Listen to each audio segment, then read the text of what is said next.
시청자 여러분 안녕하십니까? 24시 클럽 이경락과 함께하는 화요일에 이경락 TV 시간인데요. 오늘 시황을 좀 여러분들이 불안해하는 분들이 많이 계셔가지고 최근에도 조정도 있다가 돌아서긴 하지만 시황을 함께 좀 잡아보는 시간 가져보도록 하겠습니다. 전일자 월요일날 시장에서는 그 시장 반등에 대한 기대감이 굉장히 컸었을 거예요. 근데 이제 전일자 음봉 떨어지고 오늘은 다행히 양봉으로 전환되는데요.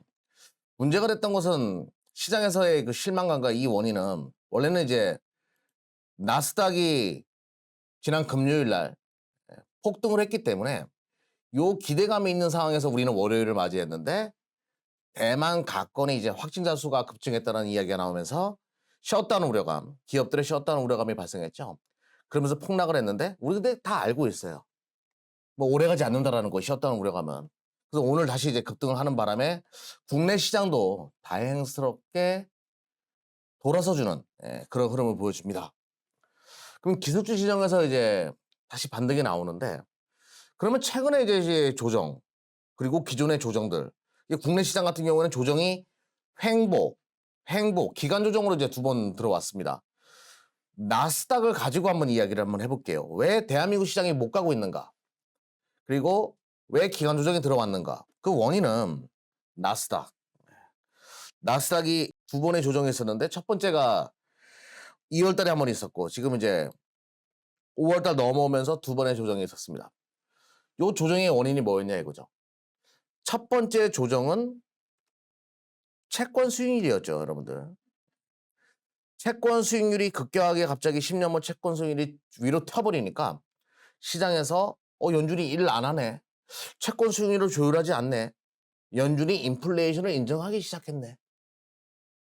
그러니까 이제 인플레이션이 발생하게 되면 채권 수익률을 올려가지고 실질적인 금리를 조율한다는 거죠, 연준이. 연준이 인플레이션을 허용하기 시작했다? 연준이 테이퍼링 하는 거 아니야? 연준이 이제 금리 인상으로 넘어가는 거 아니야? 요 우려감으로 이제 첫 번째로 조정이 들어왔었어요. 근데 그 조정의 강도가 첫 번째가 굉장히 셌죠. 근데 두 번째는 조금 약해지기 시작해요. 시장이 내성이 생기기 시작한 거죠. 연준의 테이퍼링에 대한 내성이 생기기 시작했다. 이건 이제 우리가 주목을 해야 되겠고요. 이제 두 번째 하락의 원인은요. 바로 이거였습니다. 정말 내 말이 맞잖아. 인플레이션이 발생했잖아. 4.2% 물가 상승률. 저도 이렇게 튈 거라고 생각 못 했거든요. 야, 이렇게까지 튀어버리니까 연준도 어쩔 수가 없어. 테이퍼링 해야 돼. 그 결과론적으로 기승전 2월 달에 발생했던 조정, 5월 달에 발생했던 조정은 이 테이퍼링에 대한 우려감이에요. 연준이 이제 엑시트를 하는구나. 연준이 금리 인상 카드로 넘어갈 수 있다. 채권 매입의 속도를 조절하겠구나. 이렇게 시장이 판단할 수밖에 없었던 거죠. 그런데 재미난 거는 이 연준의 의원들의 모습이거든요. 태도입니다. 연준의 이 수많은 의원들이 똑같은 목소리를 내요. 여러분들은 이 용어를 많이 들어보셨을 겁니다. Don't fight the Fed.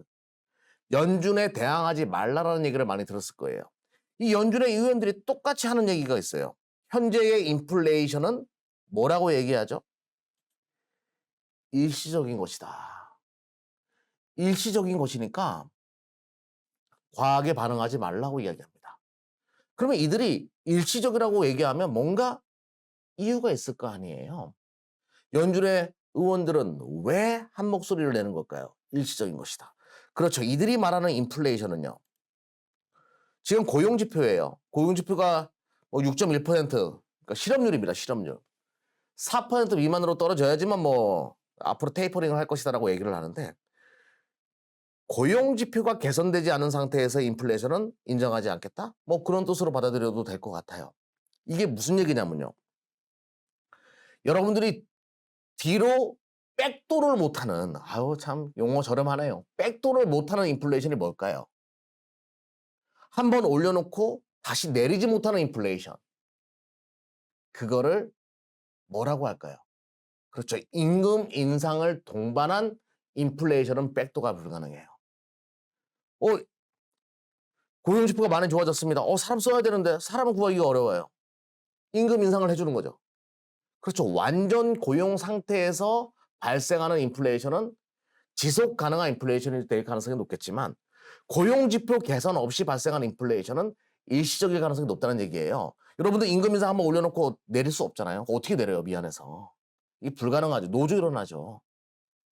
완전 고용 상태, 실업률이 개선되는 걸 확인하고 인플레이션에 관해서 논의하는 것이 맞다라는 거죠. 즉 지금 발생한 인플레이션은 정말로 일시적일 수도 있다는 얘기예요. 기대 심리에 의해서. 경기 회복에 대한 기대 심리. 자산 가치는 떨어지고 돈은 돈대로 뿌려놨지 자산 가치는 떨어지고 단순하게 실물 경제 회복에 대한 기대 심리가 빠르게 힘몰아쳐 가지고 발생한 인플레이션의 가능성이 높다라고 연준의 위원들은 판단하는 거고 저 이경락 또한 그렇게 봅니다. 즉 지금 인플레이션 관련된 종목도 투자하고 있는데 조금 늦은 감이 있다는 거예요. 한번 생각을 해보시란다는 얘기죠. 그러면 인플레이션이 물가 상승이 점진적으로 안정화될 거라고 예상하냐? 그렇죠. 고용 지표도 개선되겠지만 속도가 문제겠죠. 즉 너무 지금 화들짝 이 인플레이션이 발생하니까 연준이 테이퍼링 급하게 할 것이다라는 논리는 너무 빨리 간 것이다라는 거예요. 너무 빠르게 판단할 필요는 없다라는 얘기죠. 그리고 또 하나 지금 여러분들이 이 인플레이션과 연준의 테이퍼링을 걱정할 것이 아니라 제가 누누이 말씀드리는 역사상 우리가 보지 못했던 숫자들이 계속 나오고 있다고 얘기했죠. 2021년도 1월부터 4월 달까지 국내 총 수출액과 일평균 수출액이 계속 증가하고 있다고 얘기했어요. 대한민국 건국 이래 최고의 수출 증가율을 보여주고 있습니다. 엄청난 거죠 지금. 근데 5월 달도 그래요. 제가 계속 이거 설명드렸던 건데요. 또 좀 지겨워도 또 설명드리겠습니다. 5월 달도 81.2%, 5월 1일부터 5월 10일까지. 5월 20일 내일 모레쯤 나오겠네요. 이후에 81.2% 증가했어요. 엄청난 증가분을 또 보여주고 있습니다. 5월달 1월부터 5월달까지 또 총 수출액, 일평균 수출액 역사를 갈아치울 거예요. 6월달도 마찬가지고 7월달, 8월달도 마찬가지일 겁니다. 올해 1년 내내 우리는 보지 못했던 수출 증가율을 보게 될 거예요. 그 원인은 누누이 말씀드렸어요. 보복적 소비, 펜트업이 가장 중요한 원인이라고 얘기를 했습니다. 그래서 펜트업 관련된 종목들을 제가 그동안에 여러분들에게 많이 설명드렸는데 첫 번째 의류 관련된 종목들 많이 얘기했죠. SJ그룹. 제가 개인적으로 좋아해요. 주가 많이 갔습니다. 칸골. 헬랑 카메스키 그 모자. 저 번거지 모자 옛날에 한번 쓰고 제가 나온 적 있죠. 그게 헬랑 카메스키 거라고. 여성분들 모자도 이뻐요. 저희 장모님 생일 선물로 좀 해드려야 되는데. 아무튼 그런 기업들. 의류잖아요. 패션에 대해서 작년에 내가 소비를 안 했단 말이죠. 저도 올해 옷 진짜 많이 샀어요. 운동복부터 시작해서 이 와이셔츠도 새 그릇 산 겁니다. 넥타이도 많이 샀지. 정장도 새로 맞췄죠. 작년에 안 썼으니까. 의류 쪽. 당연히 이쪽에 이제 붐이 일어날 수밖에 없는 거고요.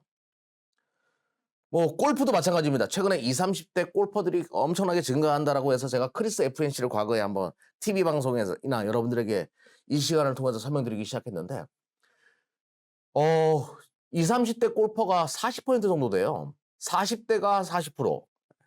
골퍼 인구들이 계속 증가하고 있죠. 지금 골프 연습장 가면 난리도 아닙니다. 이거 진짜 미친 사람들 같아요.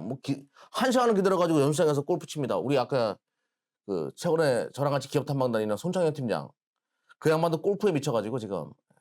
저는 골프 안 하고 쇠질하죠, 쇠질.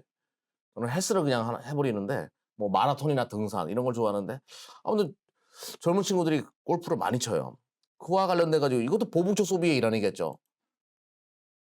핑이나 파리게이츠 이런 거 이제 크리스 FNC에서 만드는데 핑이나 파리게이츠도 인기가 많아요. 국내에서. 특히 20, 30대 젊은 분들한테 인기가 많기 때문에 요와 관련된 종목 보실 필요가 있다.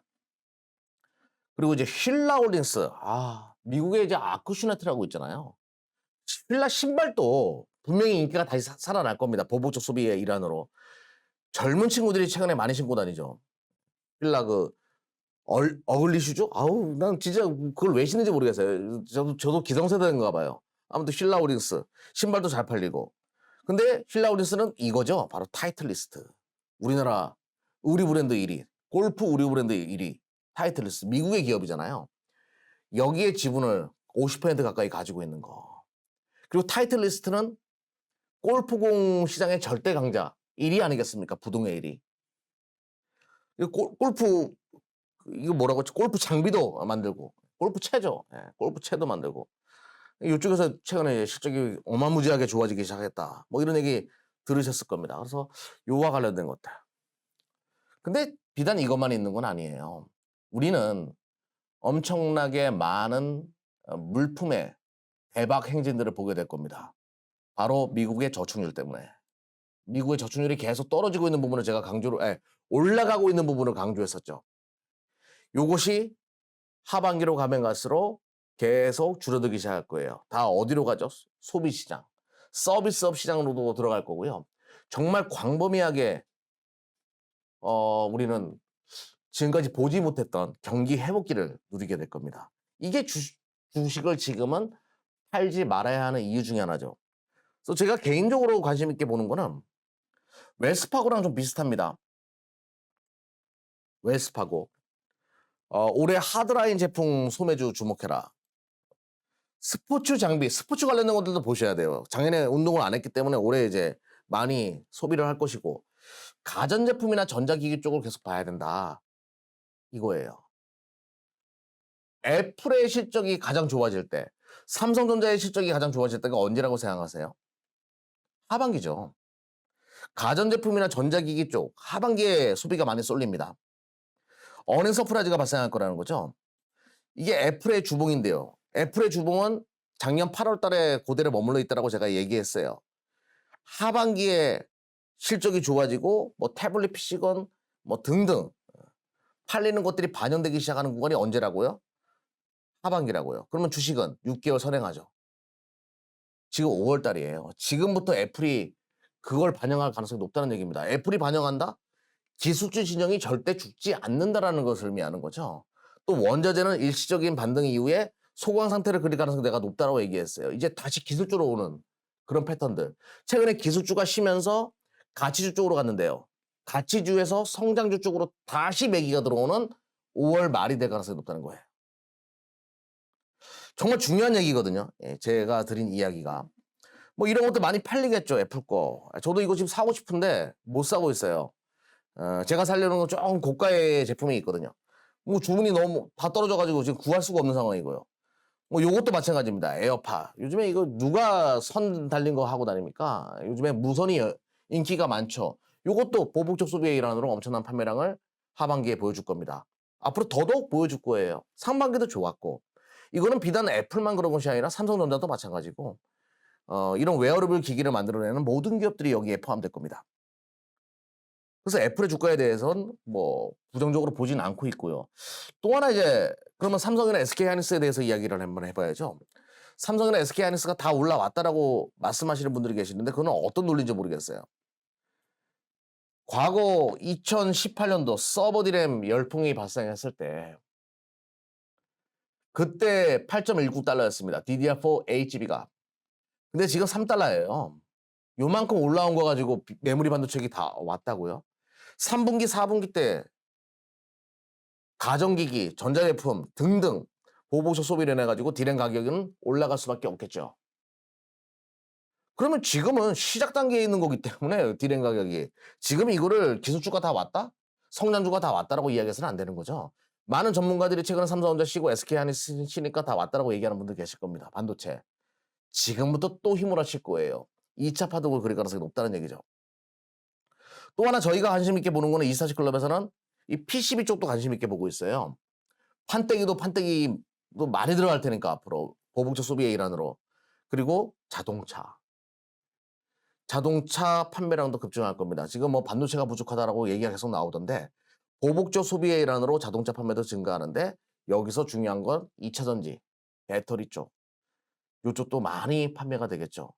그리고 PCB 쪽도 엄청난 판매 증가분을 보여줄 거예요. 판때기 쪽도. 그래서 이래저래 요 IT 가전 그리고 자동차도 이제 IT로 바뀌니까 자동차 시장은 분명히 봐야 된다. 그리고 또 하나 이제 디램 얘기 좀 잠깐 할게요. 제가 과거에도 많이 설명드렸던 건데 디램이 한 번씩 치고 나갔을 때 요게 디램 가격 사이클이거든요.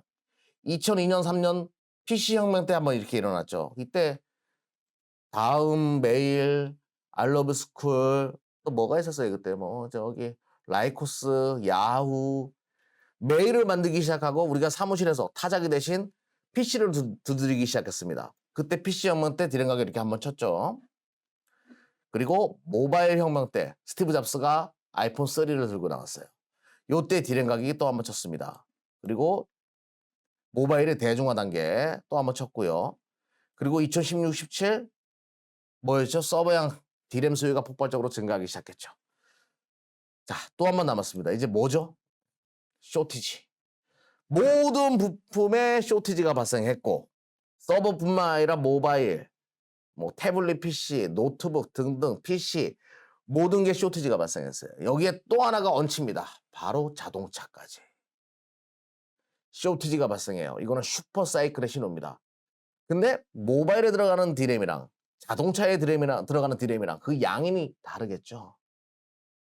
또 하나의 가장 큰 구매처가 지금 발생한 것이기 때문에 요 슈퍼 사이클은 여기서 끝나서는 안 돼요. 아주 굵고 강하게 갈 가능성이 높다는 것을 강조드리면서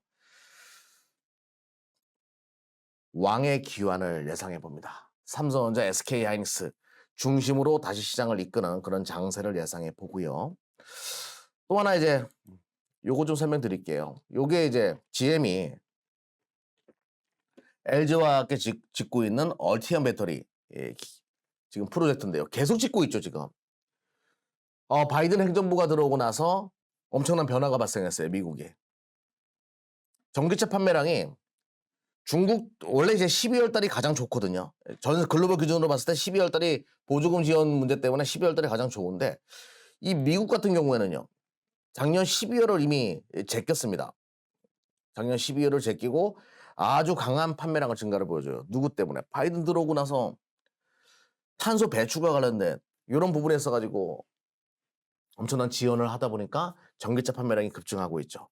요거는 비단 미국만 그런 것이 아니라 중국도 그렇고요. 작년과 분위기가 다릅니다. 올해 초인데도 불구하고 분위기가 다르죠. 유럽도 작년 대비해서 월등하게 지금 판매량이 EUV 쪽이 증가하고 있어요. 그럼 저 구체적인 숫자를 한번 보자고요. 어느 정도로 증가하고 있는가. LG화학 같은 경우는 YOY 기준으로 3월달 156% 증가했고요. 삼성 SDI 111%, SK이노베이션 175%. 여러분들 YOY 기준으로 작년 3월 대비해서 올해 3월.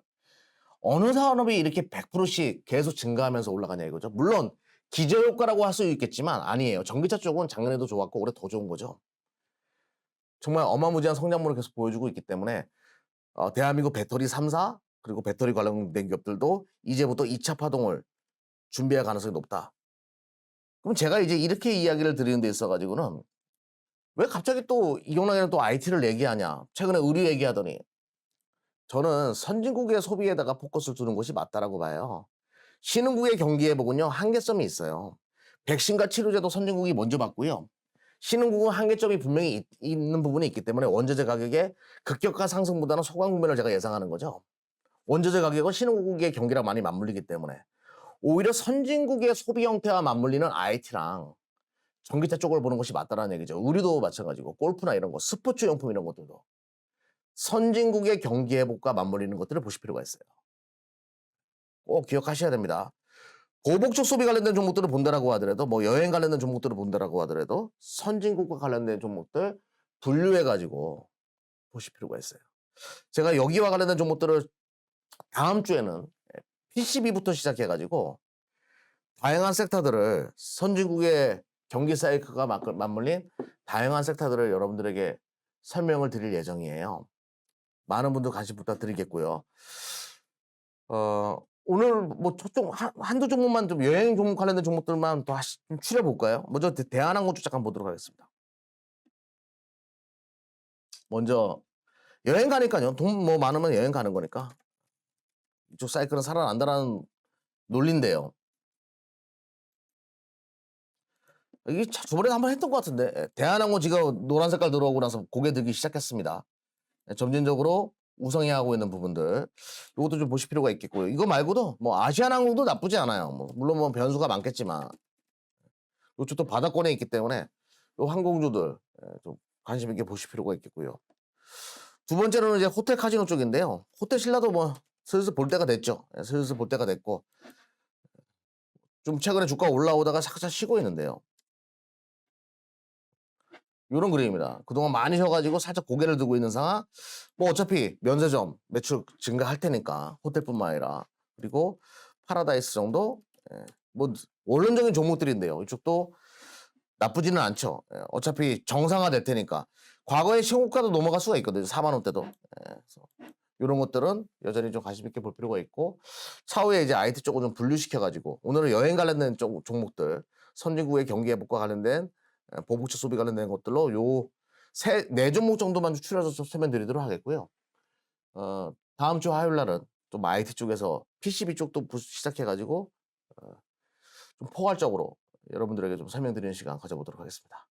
지금까지 시청해 주셔서 감사합니다. 이스타시 클럽 이경락이었습니다.